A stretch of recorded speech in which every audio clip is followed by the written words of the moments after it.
This is lecture 10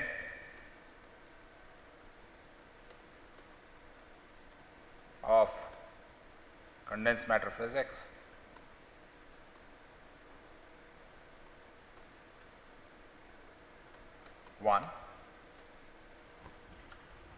And I am going to discuss small systems in this.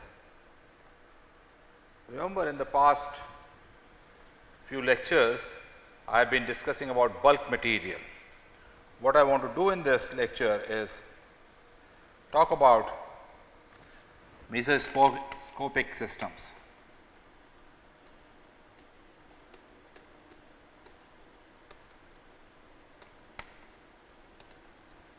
These are neither bulk-like nor they are microscopic.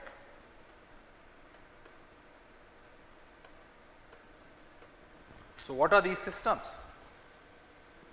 So, if you look at length scale,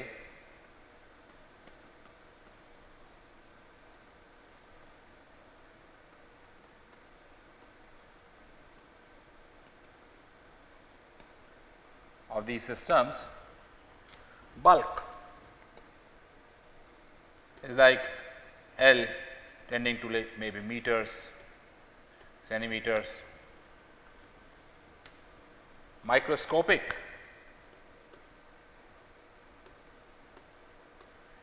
is of the level of angstroms, nanometers, and then we talk about mesoscopic systems.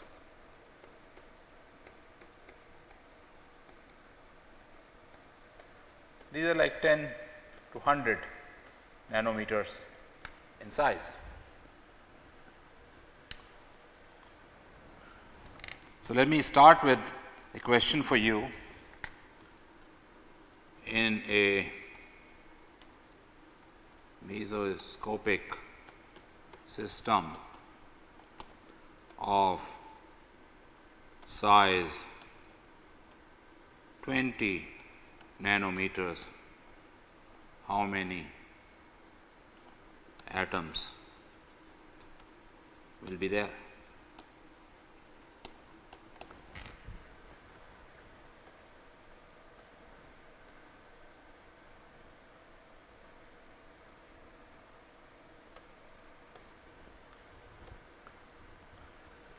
Now, these systems, because of their size, have very interesting physics properties.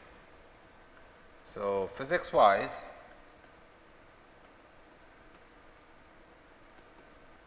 these systems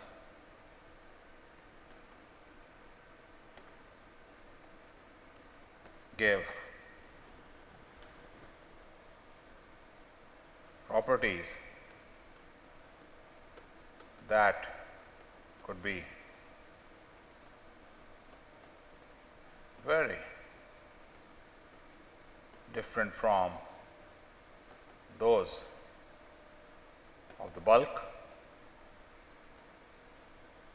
or microscopic systems like atoms or molecules.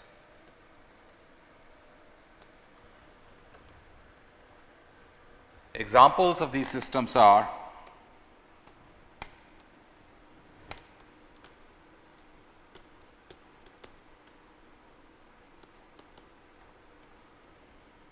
clusters, quantum dots,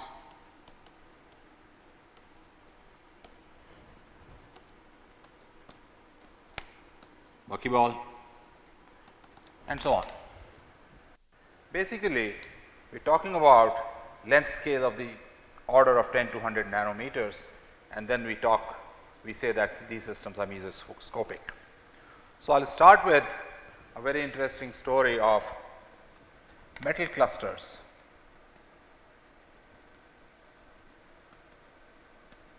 Among these, in particular, alkali metal clusters, which were first studied in detail in the 80s, and one very nice reference for this is the physics of metal clusters. It's in Physics Today.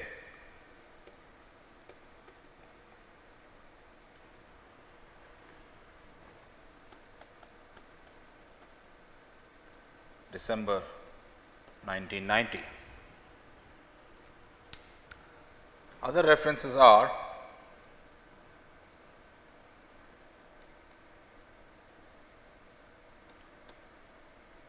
Knight et al.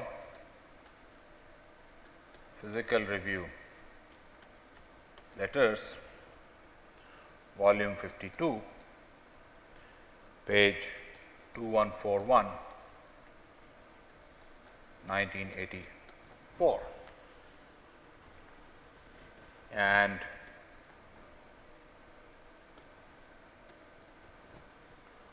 a paper in Reviews of Modern Physics by Walt D. Heer. This is in Reviews of Modern Physics, 1993. These are very easy to read papers. They started a new thing in study of these materials.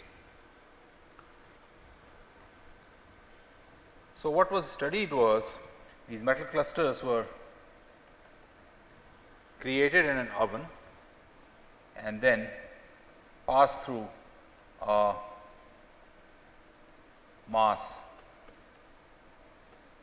spectrometer that basically tells you what is the mass of these. And what was observed is that majority of clusters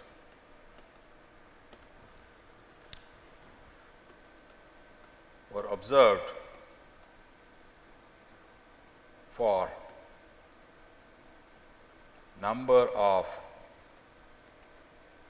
atoms 2, 8, 18, 20, 34, 58 and so on in them. And this second paper I am talking about, the Knight et al. Physical Review Letters, explained this.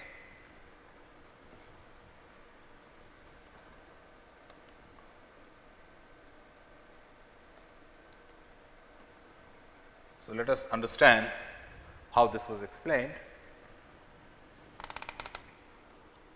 So, first these were known as magic clusters, like magic nuclei. The explanation is in terms of filled orbitals.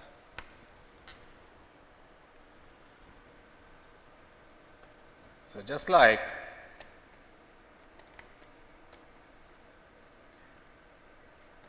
noble gas atoms are most stable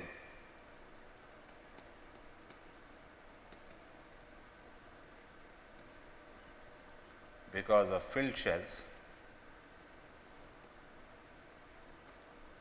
completely filled shells rather.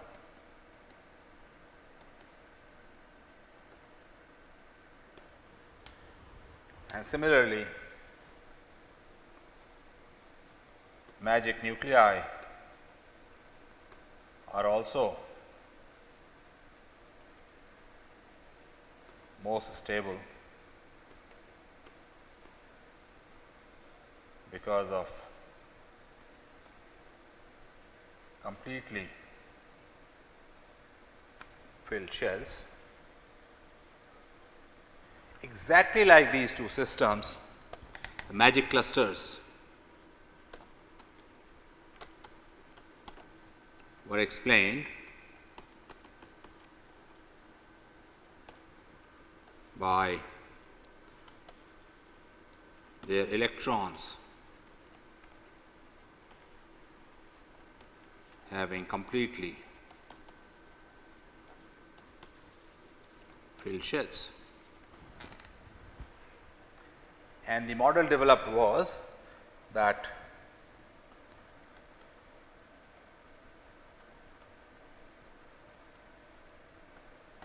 assume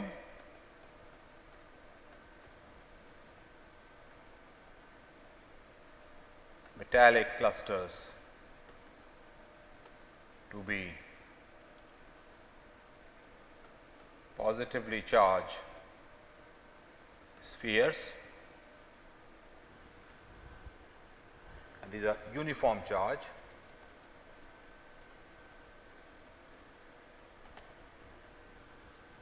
and electrons moving in them.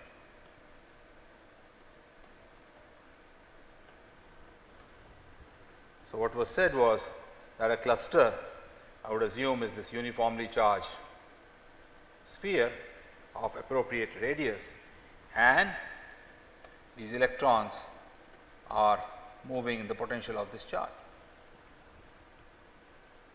Some sort of an effective potential it creates, and these electrons move, and shell filling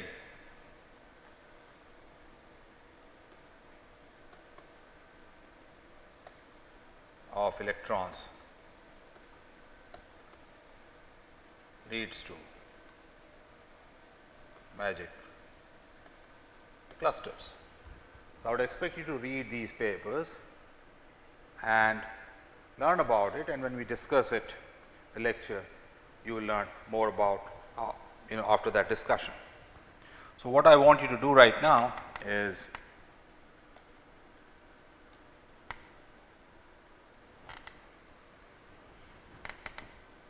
question 1.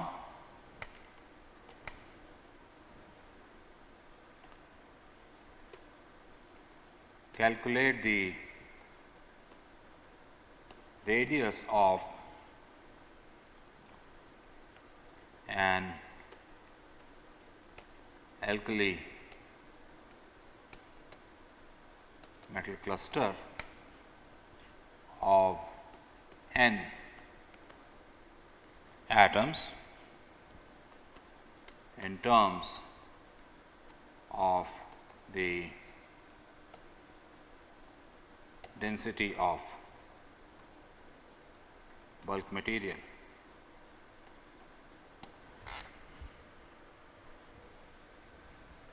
Assuming it to be a uniformly charged sphere.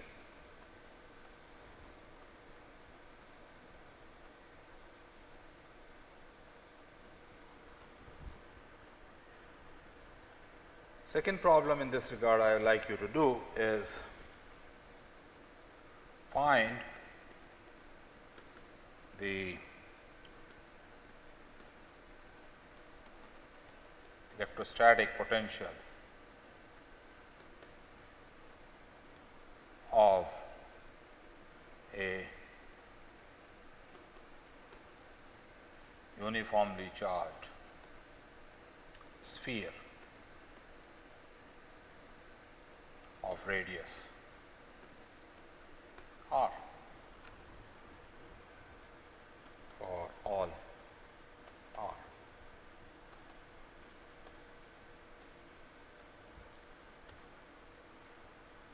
And I'll give you an exercise to solve the Schrodinger equation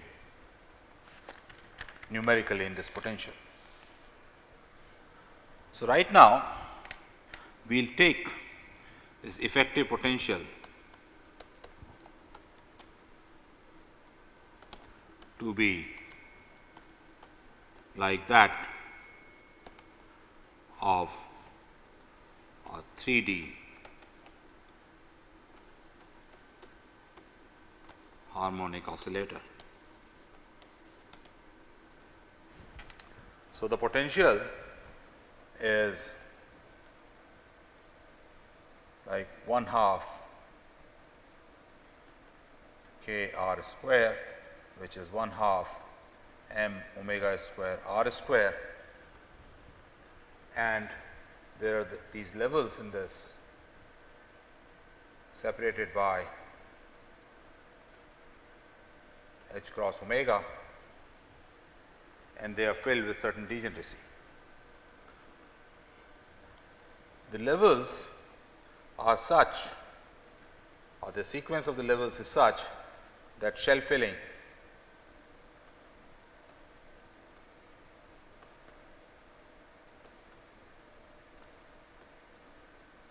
occurs at 2, 8, 18, 20 and so on. And this explains, if electrons were moving in this potential, they would be the system would be most stable when the number of electrons or the number of positive charges 2, 8, 18, 20, 34, 58 and so on, because at those numbers these shells are completely filled. Because of the degeneracy and so on, the numbers differ like this, and that explains magic clusters. So that's one sort of small systems related to the bulk materials that we are studying. Such filling does not take place in bulk.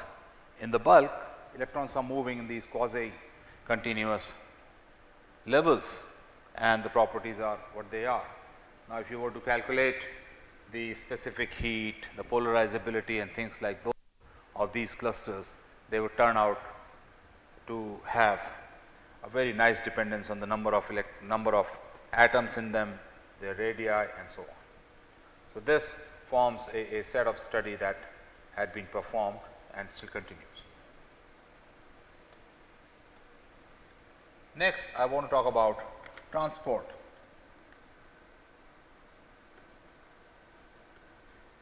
In mesoscopic systems. And first, I'll focus on quantum dots.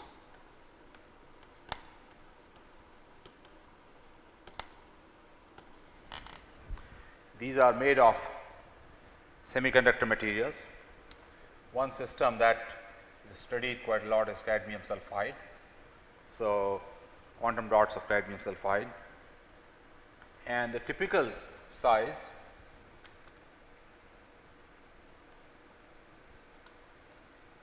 or if we assume then to be sphere is radius of the order of 10 to 100 nanometers. Why does it become interesting? It becomes interesting because if I were to calculate the capacitance of such a quantum dot,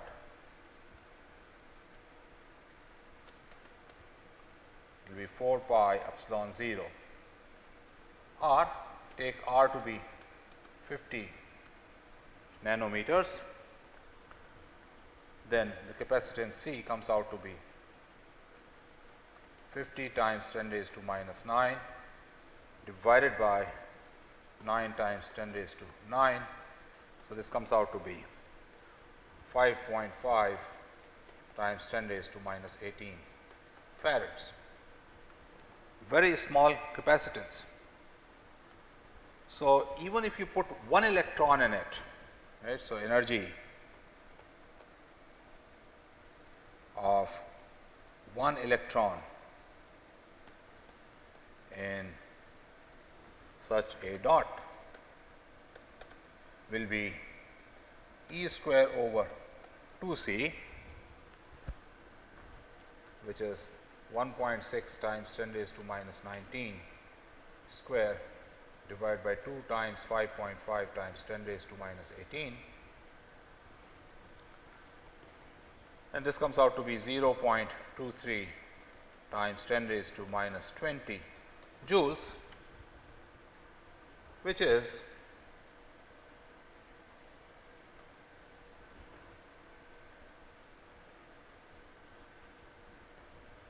like 0.15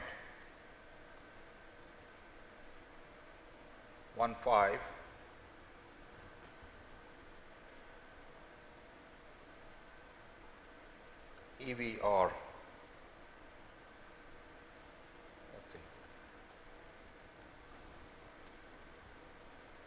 let me cut this.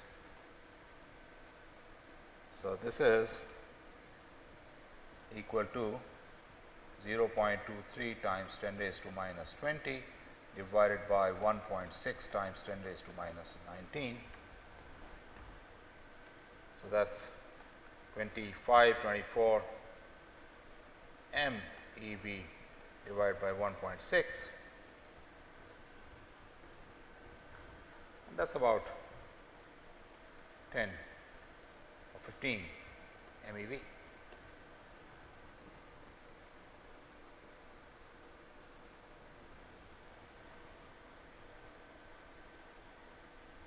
So, with this kind of energy, I can take these systems, and if we apply voltage in millivolt range, we can work in terms of single electrons.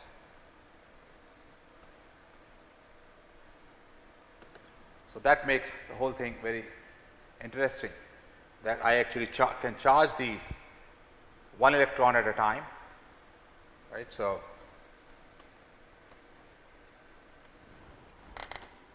we can charge these systems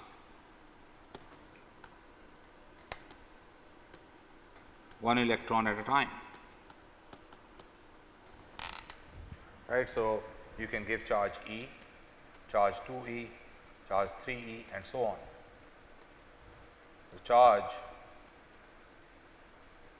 changes in quantum E of charge. It does not vary continuously. Recall that the capacitors you deal with every day, we take charge variation to be continuous. However, here it is not going to be the case. So, if I were to take the energy of n electrons in this, the first electron that goes in, it just goes in without doing any work. The second electron that goes in, the work I have to do is E square by C, because E by C is the potential. Next electron that goes in will be 2 times E square by C plus 3 times E square by C, all the way up to n minus 1 E square by C. And this comes out to be n minus 1 times n times E square by 2C.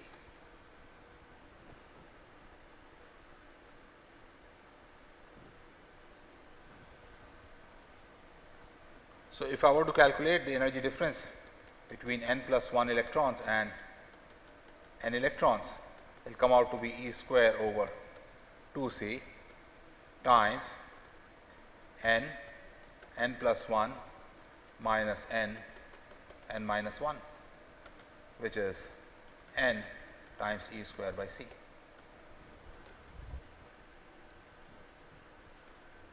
So, as you put in the electrons,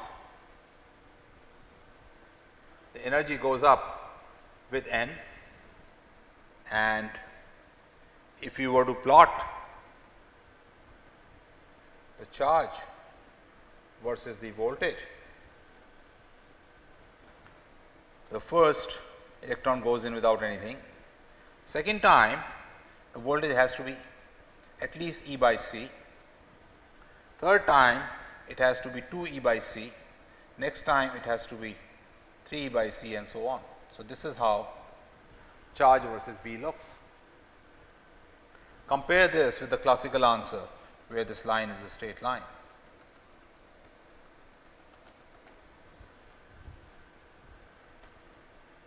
So, this step-like structure is because of quantum of charge, because now you can give the charge is 1 e at a time, and this scale is going to be in the millivolt range. Charge is going to be in terms of number of electrons. Now, if I have such a device,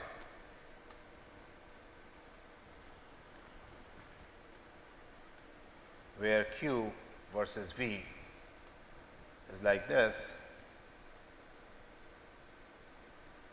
so you can see that there is hardly any change in the charge. For some regions, charge remains constant, and therefore, there is no charge going in. So, conductivity in these regions is 0, and when the charge goes in, it peaks.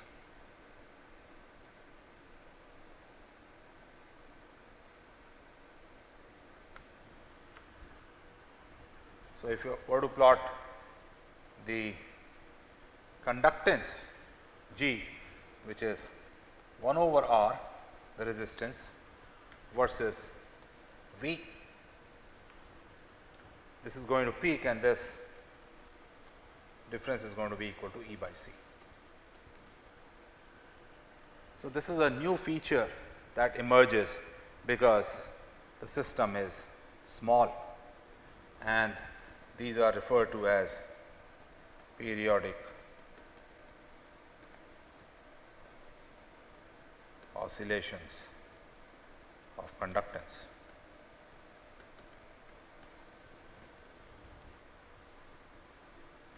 I am going to put up 1 or 2 papers in the resources section where you can read about these experiments. So, basically what one is doing in these experiments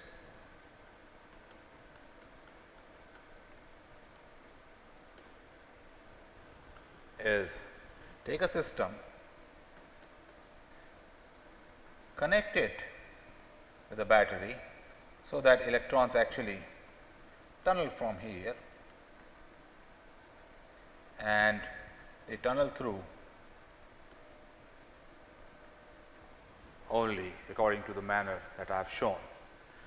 Other way these experiments are done is you take a source of electrons, connect it to this device, the quantum dot, and connect it to a sink,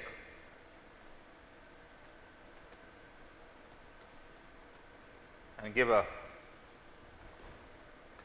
voltage between them, and apply a gate voltage here. And you see, as you vary the gate voltage, the electricity conducts at these regular intervals of gate voltage, because the Fermi level of the device, or the mu, or the chemical potential of the device, starts matching with the source and the sink, and then immediately the conduction takes place, and after that again it stops.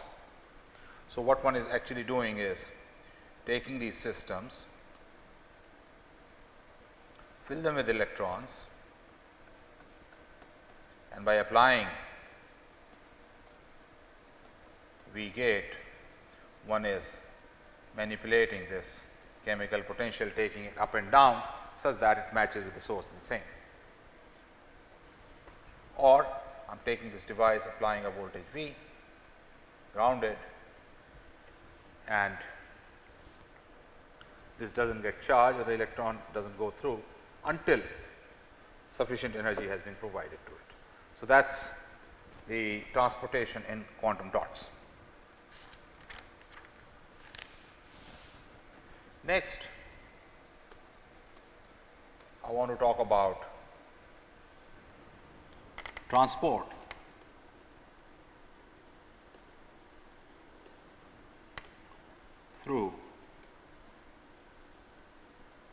a thin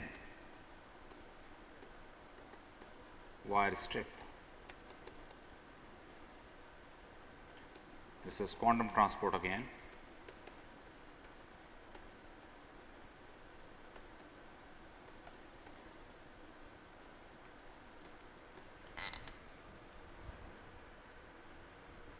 And in this, what we will see is, take the length of the wire L to be less than mean free path.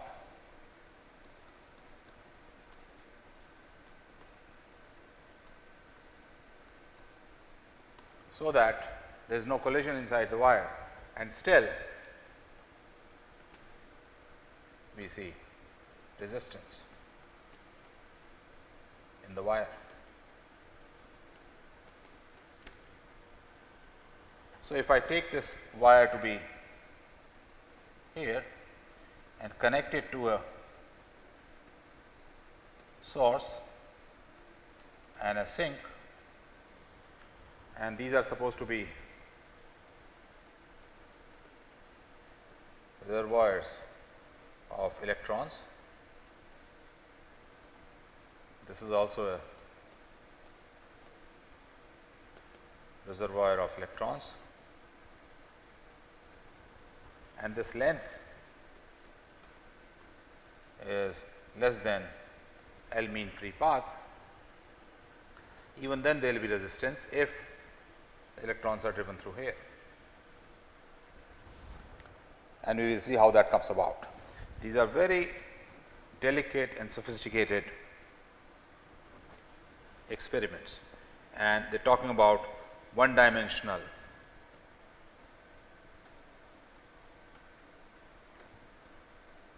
ballistic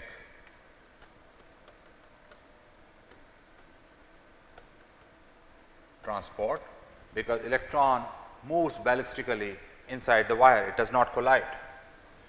It is also known as non-local transport, because all the equilibrium of scattering takes place inside the reservoirs. So, for this, what we are going to do is take this strip of metal, very thin, let us say the thickness is d, width is w, and length is L. And what we have is thickness T is much less than W, is less than L, and this is less than mean free path.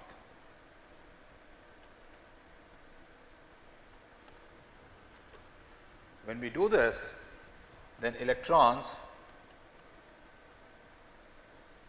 are confined in T and W and are free to move along the length L. So, the energy levels E, and I am going to call this N1, N2 and K, are going to be equal to h cross square pi square over 2 m T square N1 square plus h cross square pi square over 2 m W square N2 square plus h cross square K square over 2 m.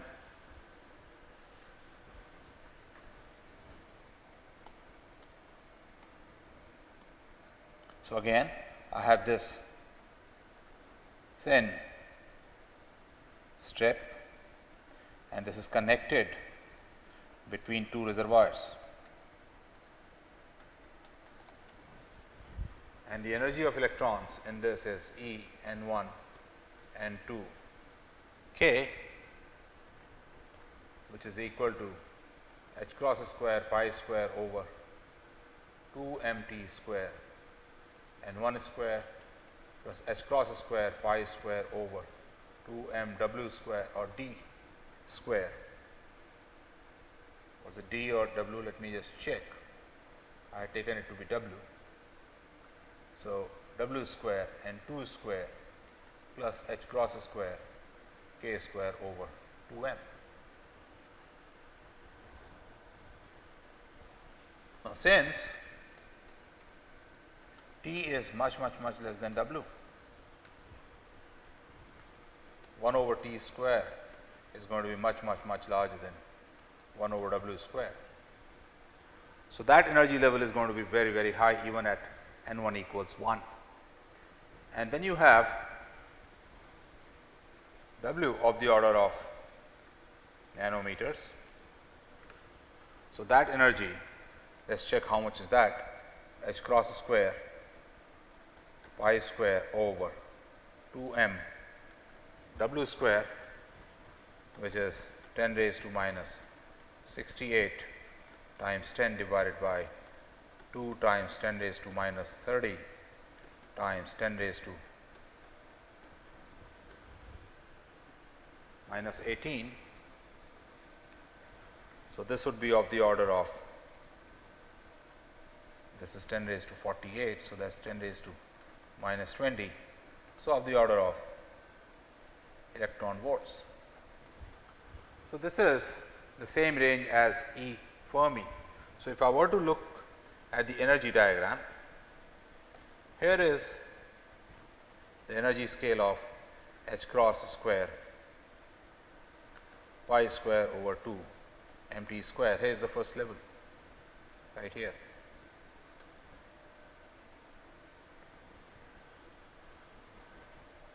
And then I have energy scale of H cross square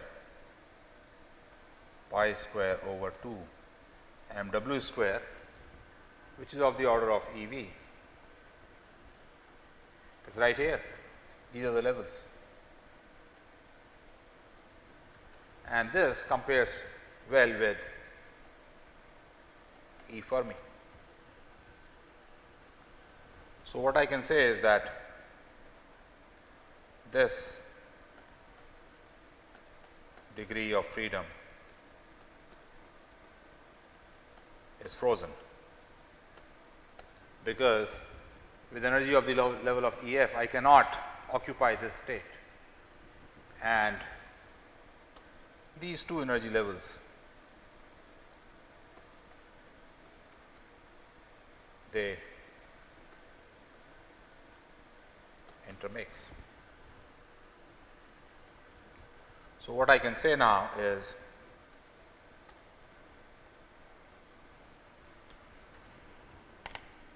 that if this is my E Fermi, I am going to have these energy levels H cross square pi square over 2m omega square or W square. Let me write it cleanly.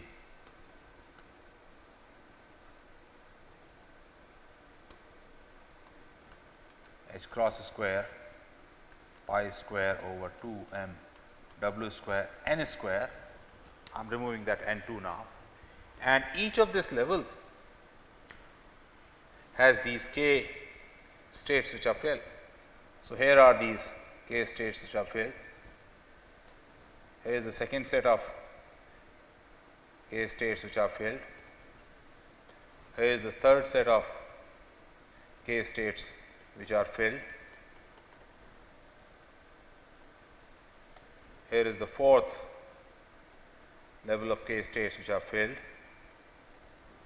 So, depending on what n is, this is n equals 1, n equals 2, n equals 3, n equals 4, you have different ranges of k filling, and this is what I meant, these two levels interact with each other.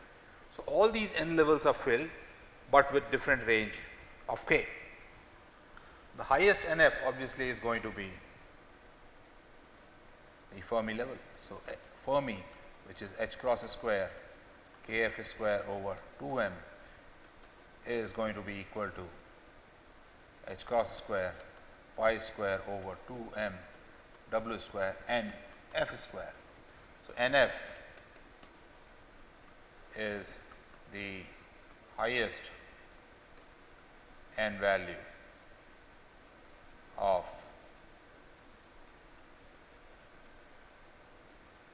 energy levels h cross square pi square over 2m w square nf square fit. It should be just n.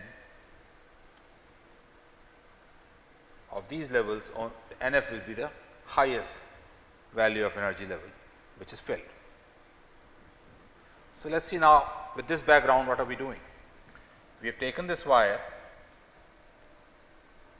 and connected it with this reservoir here, connected it with this reservoir here, and let us say the chemical potential on the left is mu L and chemical potential on the right is mu R, and mu L of the electrons is greater than mu R.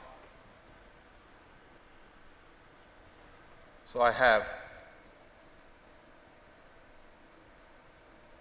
mu L somewhere here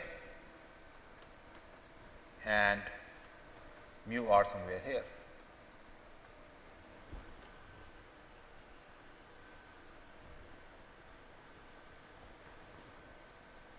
Then what is going to happen is that electrons are going to go from higher to lower mu R. This is electron transporting.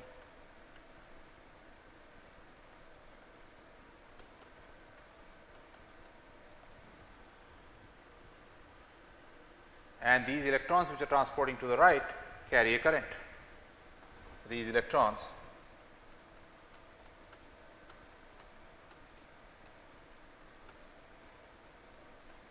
carry a current.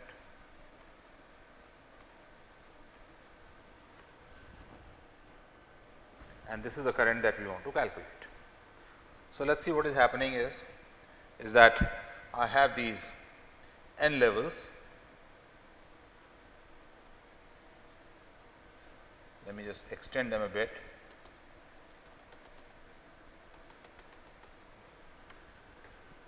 And they are filled up to this highest level E Fermi, which is determined by mu L and mu R. So, the first level has all these K levels filled all the way to the top. The second level has levels filled from here to the top.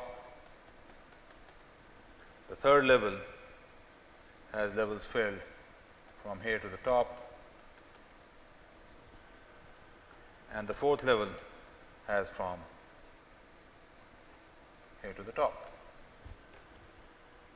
And I am applying a potential here or energy gap here,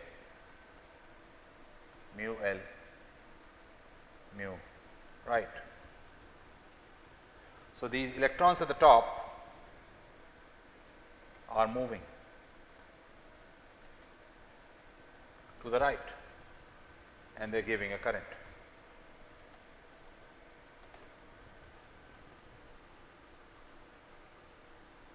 And this is the current I want to calculate.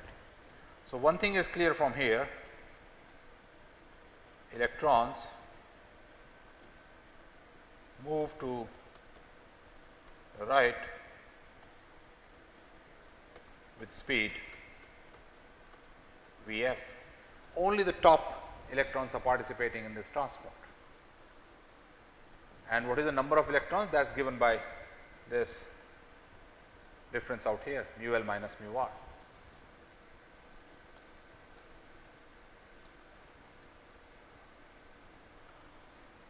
So, what I want you to do here is recall how in the bulk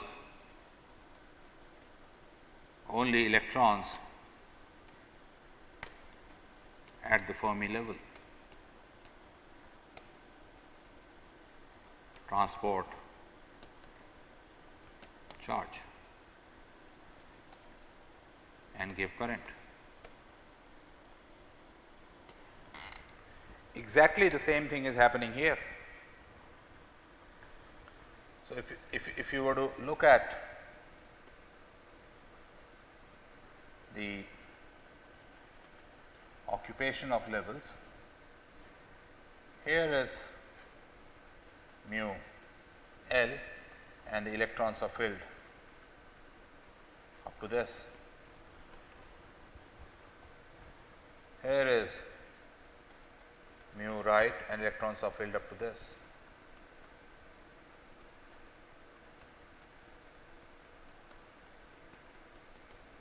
So, all the electrons which are coming from the left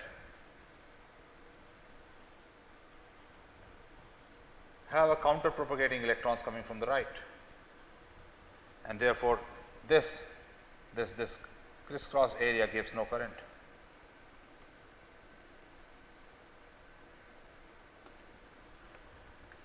Only these top electrons shown by thick line out here are moving to the right, and they give the current.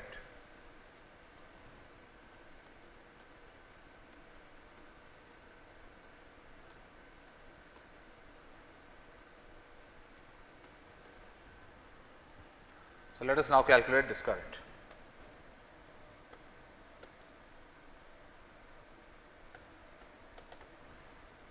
Is going to be equal to minus E V Fermi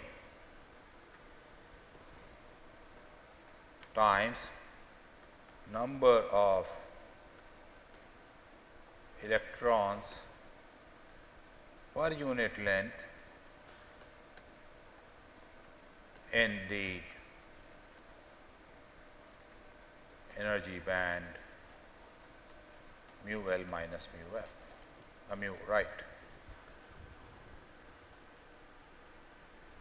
And we are assuming mu L minus mu R is much less than epsilon Fermi. Epsilon Fermi or mu can be taken to be mu L plus mu R by 2.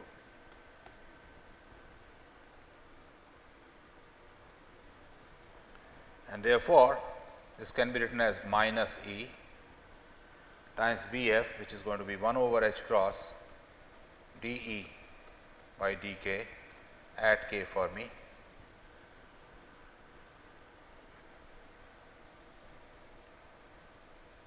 times 2 times density of states at epsilon f per unit length times delta E, which is minus E mu left minus mu right. So, let us identify these different terms. This is for spin,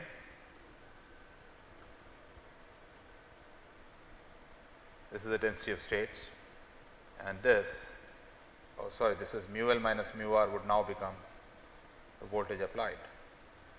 V is the voltage applied. The electron has energy minus EV. So, everything is now taken care of. So, I get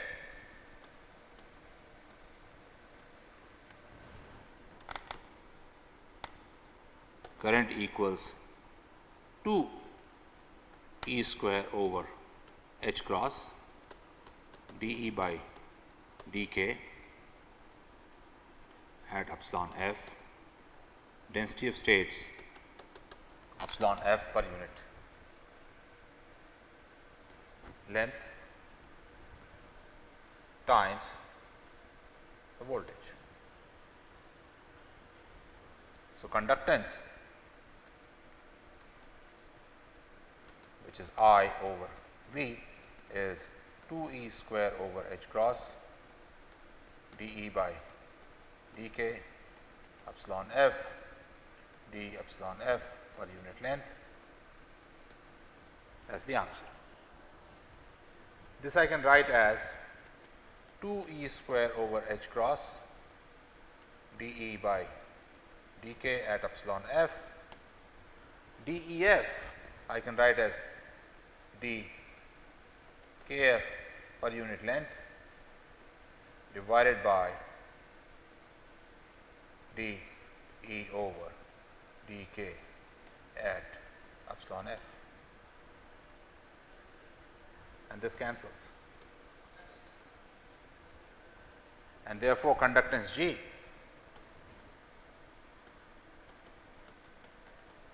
is 2 E square over H cross d epsilon f per unit length. This is a number.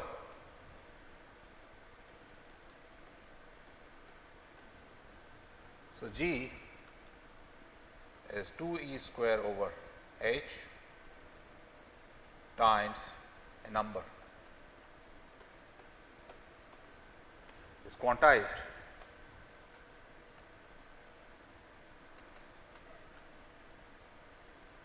In units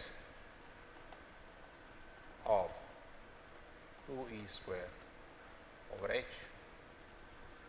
So, if I do these experiments, apply the voltage again in millivolt region and plot G, it comes out to be steps of 2 E square over H, and that is the quantization of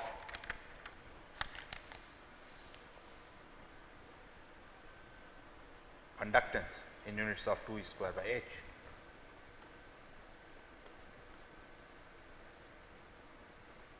So, E square over H or 2 E square over H is the quantum of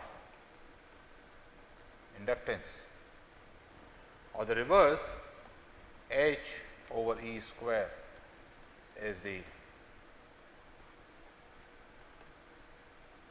quantum of resistance,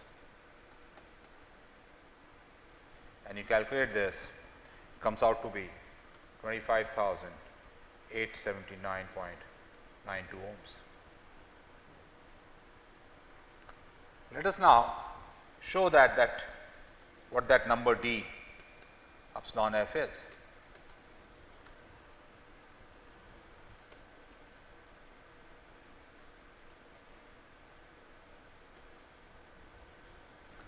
So, remember what I said, d epsilon f went over to d kf, which is equal to number of states per unit length per unit k. And now, if you recall the picture that I had made, that these are the levels and each one has these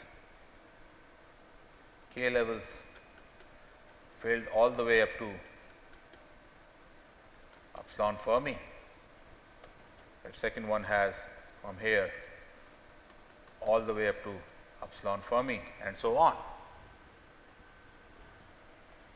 Then total number of levels up to kf is going to be h cross square kf square over 2m will be given by h cross square pi square over 2m w square nf square, where nf is this level at the top. H cross square cancels, 2m cancels, and this gives you nf equals kf w over pi. These are the number of states which are available from this quantization from across the wire. So, states per unit length are going to be nf over L, which is kf w over pi L. And for each of this state, the number of states per unit k is L over 2 pi. So, dkf is going to be equal to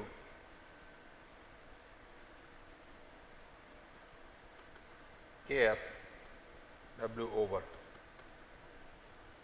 pi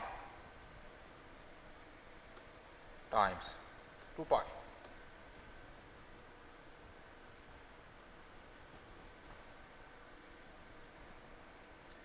And therefore,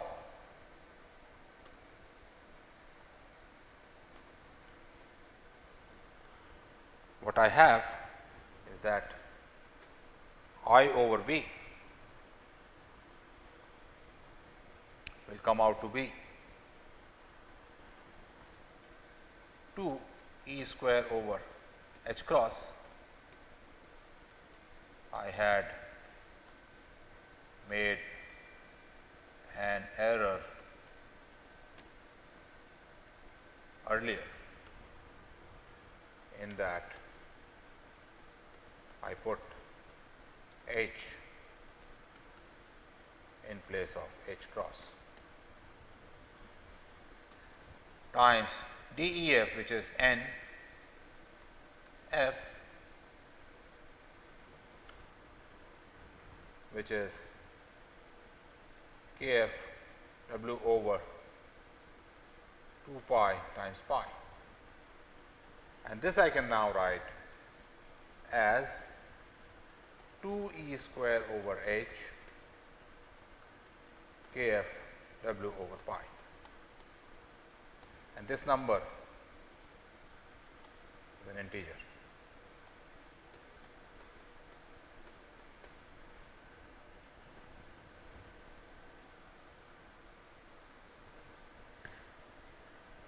How did we get that? Because I over V was equal to 2 E square over H cross. Then I got this NF over 2 pi, which is 2 E square over H NF. This is the integer. So, this conductance, the graph that I had plotted earlier, G versus V, and this is in millivolt range, is going to look like this.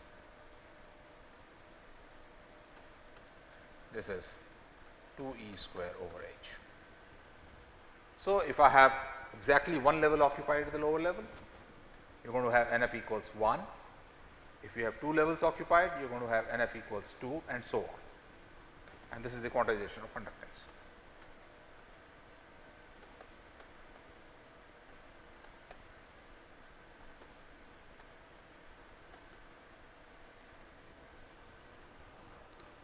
So, what I have shown you is that in these systems, when you go to real small lengths, you see very interesting properties in transport also. I gave you two examples, one that of quantum dot and the other of that this metallic strip, where quantization of charge or quantization of conductance shows up. In the connection of the second problem, I would like to give you a related problem, and that is as follows. What I did so far is that I took this reservoir and put this wire, where I took the wire to be a strip of metal,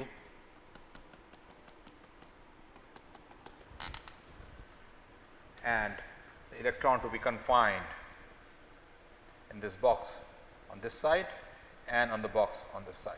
This degree was frozen. Now, what if the potential across the strip was harmonic? What I mean to say is, suppose I take this strip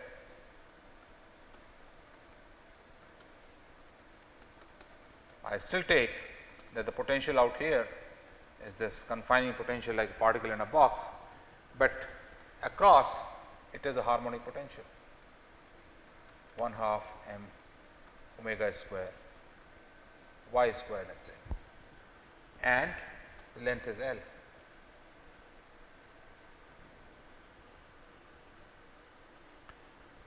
In that case, I have the question,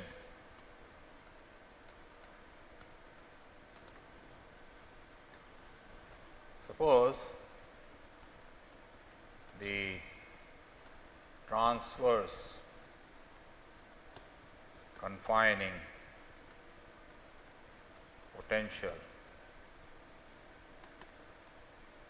was harmonic,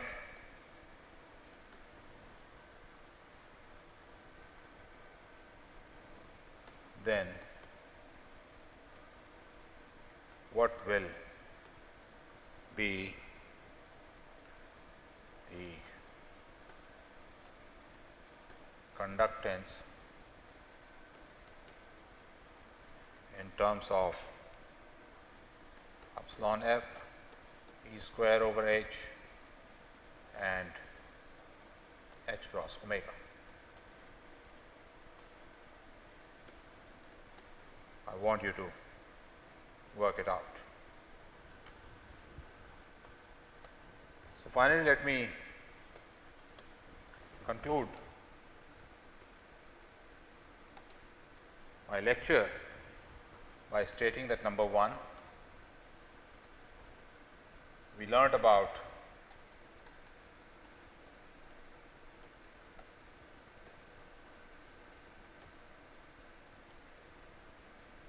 alkali metal clusters and their magic number property. Then we learned about transport in a quantum dot, and the technical word for electrons not going through without applying a certain voltage is known as Coulomb blockade, and this is because the electron-electron interaction causes a certain potential to be applied before an electron can go to the system. And third, learnt